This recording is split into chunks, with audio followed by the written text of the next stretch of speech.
नमस्कार प्रिय मित्र, कैसे हैं भाई आप सब। आशा करते हैं कि बढ़िया होंगे, बेहतर होंगे, शानदार होंगे और ज़बरदस्त होंगे। और प्यारे बच्चों, जिला दर्शन की आज के सीरीज में हम बात करेंगे सहारनपुर की। क्या सहारनपुर की बात करेंगे बच्चे। सहारनपुर में बहुत सारी चीज़ें हैं पढ़ने के लिए। तो आइए शुरू करते हैं इस क्लास को। और सभी सहारनपुर वाले बच्चों का और साथ ही साथ पूरे उत्तर प्रदेश परिवार का स्वागत है उत्कर्ष परिवार के आपके अपने इस ऑनलाइन मंच पर। हम बात करने वाले हैं बच्चे, क्या हम बात करने वाले हैं, देखो सहारनपुर के बारे में सबसे पहले समझना। एक सामान्य परिचय की अगर बात करें तो सहारनपुर से सबसे पहले ध्यान रखना कि यह बच्चे उत्तर प्रदेश का सबसे उत्तरी जिला है। ध्यान से समझो, उत्तर प्रदेश का अगर कोई पूछ ले कि सबसे उत्तरी जिला कौन सा है, तो उत्तर प्रदेश का जो सबसे उत्तरी जिला है बच्चे, इसका नाम है सहारनपुर। क्या उत्तर प्रदेश का सबसे उत्तरी जिला कौन सा है? सहारनपुर है। साथ ही साथ में ध्यान रखना कि ये जो यूपी का सबसे उत्तरी जिला है, इस जिले की विशेषताओं की बात करें तो यह 3 राज्यों से सीमाएं साझा करता है। कितने राज्यों से? 3 राज्यों से सीमाएं साझा करता है। और ये जो 3 राज्य हैं जहाँ से सीमाएं साझा करता है, 3 राज्यों से सीमाएं साझा करता है। और जो 3 राज्य हैं वो हैं कौन कौन से? तो 3 राज्यों से सीमाएं बनाता है। और ये जो 3 राज्य हैं, अगर इसको देखोगे तो इन 3 राज्यों में पहला दिखेगा क्या? हरियाणा। क्या दिखेगा? पहला दिखेगा हरियाणा। दूसरा क्या दिखेगा? दूसरा दिखेगा क्या बच्चे? हिमाचल प्रदेश। दूसरा क्या दिखेगा? हिमाचल प्रदेश। और तीसरा हो जाएगा उत्तराखंड। क्या? तो हरियाणा, हिमाचल प्रदेश और उत्तराखंड 3 राज्यों से सीमाएं बनाता है बच्चे। बहुत बार ये सवाल पूछा गया है कि सहारनपुर कुल कितने राज्यों से सीमाएं बनाता है, तो 3 राज्यों से सीमाएं बनाता है सहारनपुर। अगर बात करा जाए तो उत्तर प्रदेश का सबसे उत्तरी जिला है। और इसकी स्थापना, इस नगर की जो स्थापना की गई थी ना, 1340 में की गई थी। कब बच्चे? 1340 में की गई थी शाह हरन चिश्ती के द्वारा। ध्यान से समझना, शाह हरन चिश्ती के द्वारा 1340 में इस नगर की स्थापना की गई थी। अगर बात करें गंगा और यमुना, इन 2 नदियों के दोआब में स्थित है, इसलिए यहाँ की जो मिट्टी मिलेगी ना, बहुत ही उपजाऊ मिलेगी।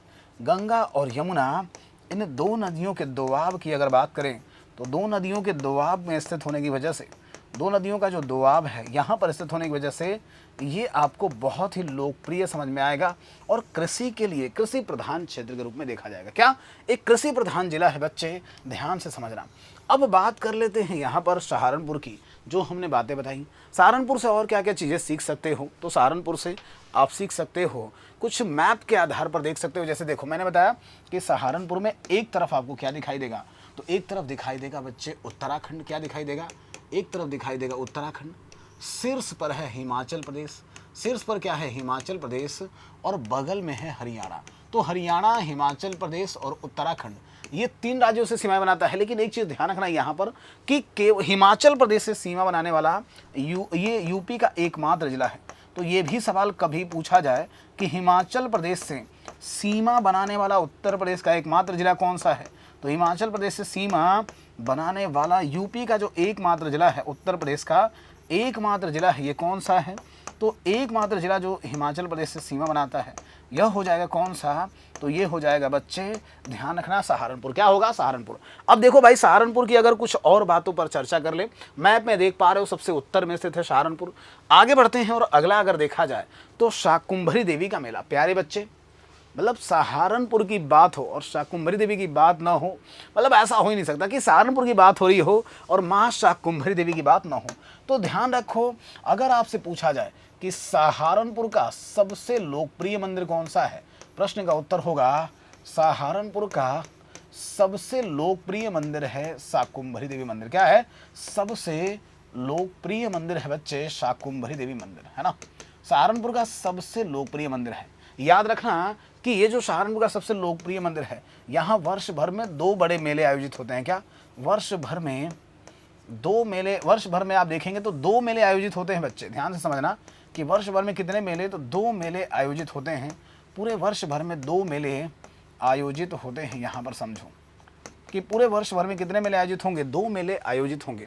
और वर्ष भर में ये जो 2 मेले आयोजित होते हैं, यहाँ पर एक चीज़ ध्यान रखना कि इन 2 मेले में एक तो आपको ध्यान देना है कौन सा, तो इन 2 मेलों में जो पहला है बच्चे वो चैत्र माह में होगा। और दूसरा अगर देखा जाए, मतलब जो चैत्र नवरात्रि होती है और दूसरा जो शारदीय नवरात्रि होती है बच्चे, यहाँ पर मिलेगा। क्या? शारदीय नवरात्रि के अवसर पर होगा।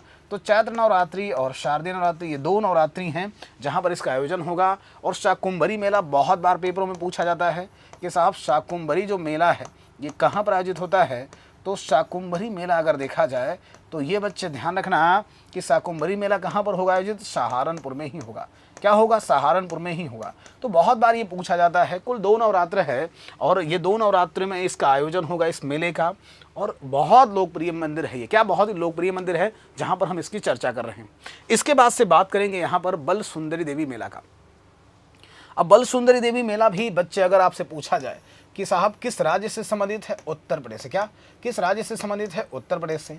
अगर पूछ लिया जाए कि किस राज्य से संबंधित है, यूपी, और यूपी में कहाँ से, तो सहारनपुर के देवबंद में इस मेले का आयोजन होता है। क्या भाई, सहारनपुर के देवबंद में ये जो मेला है इसका आयोजन होता है।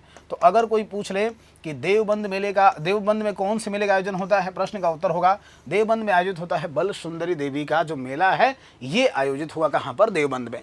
आगे बढ़ते हैं, अगला है भूरा देव मंदिर। देखो शाकुंभरी देवी का जो मंदिर है ना, यहाँ पर कुल मिलाकर के 2 मंदिर हैं। क्या, शाकुंभरी देवी का जो मंदिर है यहाँ पर आपको 2 मंदिर दिखाई देंगे।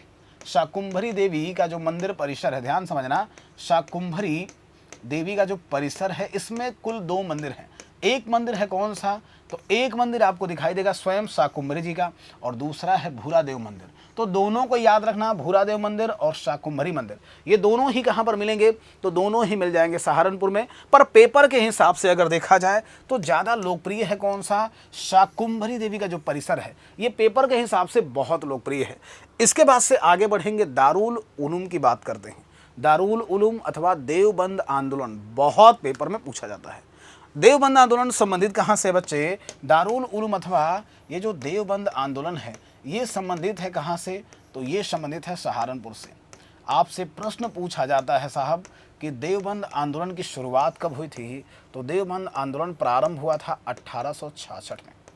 अगर पूछा जाए कि 1866 में प्रारंभ हुआ तो इस देवबंद आंदोलन से जो प्रभावित जिला है इसकी बात कर लें तो देवबंद आंदोलन से जो प्रभावित जिला है या जिस जिले में इसकी शुरुआत हुई यह हो जाएगा कौन सा, सहारनपुर। जो देवबंद आंदोलन है बच्चे ये आपको दिखाई देगा कहाँ पर, सहारनपुर से प्रभावित जिला है सहारनपुर। शुरुआत कब हुई, 1866 में, और इसको लीड करने वाले कौन थे, तो राशिद अहमद गंगोई। राशिद अहमद जो गंगोई हैं, राशिद अहमद गंगोई, इनके द्वारा इसको लीड किया गया। राशिद अहमद गंगोई और कासिम ननोतनवी के द्वारा इसको लीड किया गया, और यहाँ पर मिलेगा सहारनपुर। क्या मिलेगा, सहारनपुर। अब याद रखना बच्चे कि इसका उद्देश्य क्या था। अगर कोई पूछ ले कि ये बताइए ये जो दारुल उलूम है इसका उद्देश्य क्या था। पहला एक इस्लामिक मदरसा है ये, और इसका उद्देश्य था इस्लामिक शिक्षा का प्रचार करना। ध्यान से सुनना, ये एक मदरसा है बच्चे जिसकी स्थापना की गई थी 1866 में। उद्देश्य था ब्रिटिश एम्पायर को समाप्त करके और इस्लामिक शिक्षा देना, साथ ही साथ इस्लामिक एम्पायर को बढ़ावा देना। राशिद अहमद गंगोई से सवाल बनता है कि राशिद अहमद गंगोई का संबंध किस आंदोलन से है, उत्तर होगा देवबंद आंदोलन। और देवबंद आंदोलन प्रारंभ कब हुआ, 1866 में। किस जिले में प्रारंभ हुआ, सहारनपुर में। आई बात समझ में, तो ये वाला डेटा भी अपने को ध्यान देना है। आगे बढ़ना है बच्चे, अगला यहां पर कह रहा है काष्ठ नक्काशी, मतलब सहारनपुर की काष्ठ नक्काशी, लकड़ी पर की जाने वाली नक्काशी बहुत ही लोकप्रिय है। ध्यान से समझना, लकड़ी पर की जाने वाली जो नक्काशी है इसकी अगर बात करें तो ये होता क्या है इसमें समझो। देखो इसमें जो लकड़ी है बच्चे शीशम की लकड़ी मिलेगी। कौन सी, शीशम की जो लकड़ी है ना, ये शीशम की लकड़ी इसमें आपको दिखाई देगी। किस रूप में, तो शीशम की लकड़ी आपको दिखाई देगी, और इस लकड़ी पर विभिन्न प्रकार की आप देखेंगे कलाकृतियां होती हैं। जैसे ये देख पा रहे हो आप लोग बन रहा है, वैसे ही शीशम की लकड़ी से आप देखेंगे तो शीशम की लकड़ी से बच्चे क्या होगा, तो शीशम की लकड़ी को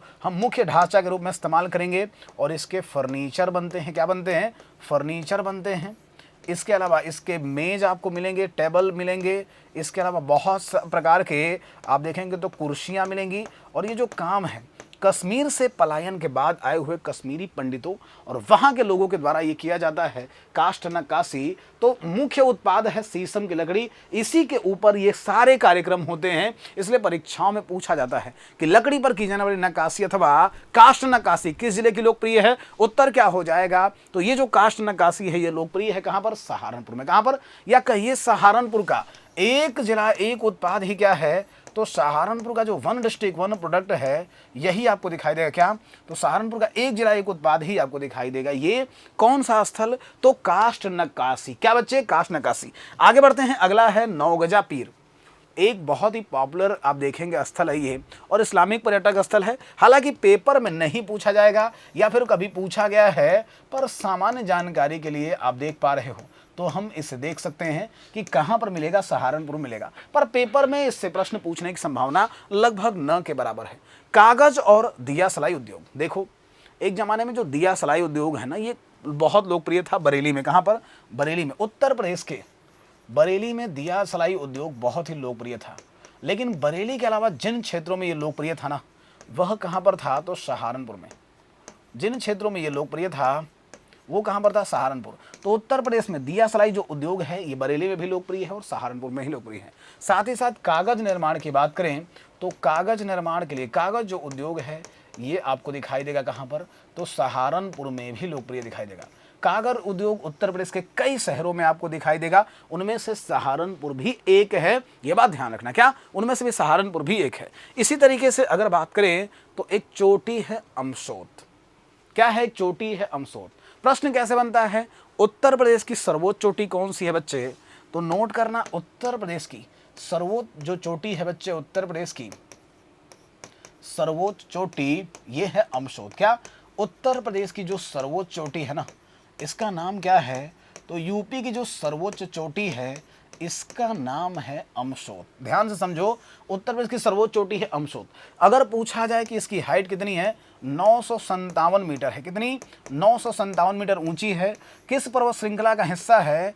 तो शिवालिक श्रेणी का हिस्सा है। किसका? शिवालिक जो श्रेणी है इसका हिस्सा है। और यूपी की जो सर्वोच्च चोटी है अगर पूछा जाए किस जिले में है, तो उत्तर प्रदेश की जो सर्वोच्च चोटी है अमसोत, ये किस जिले में भाई? सहारनपुर में है। तो मैंने क्या बताया आपको कि उत्तर प्रदेश की सर्वोच्च चोटी सहारनपुर में है। नाम क्या है? अमसोत। हाइट कितनी है? 957 मीटर। और किस श्रेणी का हिस्सा है? शिवालिक श्रेणी का हिस्सा है। कौन से? शिवालिक श्रेणी का हिस्सा है। आगे बढ़ेंगे, और संतरा एवं लीची। यूपी में अगर सवाल पूछ लिया जाए कि उत्तर प्रदेश का कौन सा जिला है जहाँ पर संतरे का उत्पादन होता है और साथ में लीची का भी उत्पादन होता है, देखो ये जो सामान्य प्रोडक्ट है ना, ये उन क्षेत्रों में उत्पादित होते हैं जहाँ पर ठंडी पड़ती है। हिमाचल प्रदेश हो गया, या इसके अलावा आप देखोगे जम्मू कश्मीर हो गया, तो वहाँ पर ये कॉमन मिलेंगे। लेकिन यूपी में अगर पूछा जाए कि उत्तर प्रदेश का वह स्थान जहाँ पर संतरे एवं लीची का उत्पादन होता है, तो सहारनपुर एक ऐसी जगह है बच्चे जहाँ पर संतरे का भी उत्पादन होता है और लीची का भी उत्पादन होता है। प्यारे मित्रों, सहारनपुर से बहुत कुछ पढ़ा जा सकता है, पर कम समय में हमने कोशिश करी कि आपको एक बढ़िया जानकारी उपलब्ध कराएं। साथ ही साथ यूपी पीसीएस के बच्चे जो मेरी वीडियो को अगर देख पा रहे हूँ, या वो बच्चे जो गंभीरता से लगे हुए हैं अपनी और बड़े एग्जाम की तैयारी कर रहे हैं, उसके बावजूद अगर मेरी वीडियो देख रहे हैं, तो उनसे बस इतना ही कहेंगे कि थोड़ा रिसर्च खुद से भी करें और बेहतर बनाएं अपने आप को। क्योंकि देखो, जिसने भी अपने आप को बहुत ज़्यादा खर्च किया है ना, दुनिया ने उसी को गूगल पर सर्च किया है। तो मेहनत करते रहिए, और साथ ही साथ याद रखिएगा कि दिवाली धमाका इन दिनों चल रहा है, तो इस दिवाली उत्कर्ष के साथ अपने सपनों को आप लोग साकार कर सकते हैं बच्चे। अब देखोगे ना तो ट्रिपल धमाका चल रहा है इस समय, और ऑफर जो ये चल रहा है 24 अक्टूबर से 3 नवंबर तक चलेगा, जिसमें उत्कर्ष ऐप में यूपी के सभी ऑनलाइन कोर्सेज पर 90% का डिस्काउंट मिलने वाला है। फिर इसके साथ में एक फ़ायदा ये भी है कि एक्स्ट्रा वैलिडिटी होगी, 3 महीने तक एक्स्ट्रा वैलिडिटी होगी इस पूरे कोर्सेज पर। और साथ ही साथ में जो रिगार्डेड कोर्स है वो फ्री मिलेगा आपको with live from classroom course. अगर आपने लाइव फ्रॉम क्लासरूम कोर्स लिया है तो उसमें जो रिगार्डेड कोर्स है वो बिल्कुल आपको फ्री मिलने वाला है। तो वीडियो आशा करते हैं कि आपको पसंद आई होगी। सहारनपुर के हैं अथवा उत्तर प्रदेश के हैं तो वीडियो को लाइक करें, शेयर करें, अपने दोस्त जो सहारनपुर के हैं उनको शेयर कर देना। वहाँ से संबंधित कुछ और जानकारी अगर आपको पता हो तो उसको कमेंट में कर देना, हम उस पर भी और बढ़िया वीडियो बना देंगे। साथ ही साथ अगर कुछ और जानना चाहते हो तब भी कमेंट में पिन कर देना, कोशिश करेंगे उस पर एक शॉर्ट वीडियो के माध्यम से आपको समझा सके। आपको जानकारी कैसी लगी बच्चे, कमेंट करके जरूर बताना। आपसे मिलते हैं अगली कक्षा में। बहुत बहुत धन्यवाद।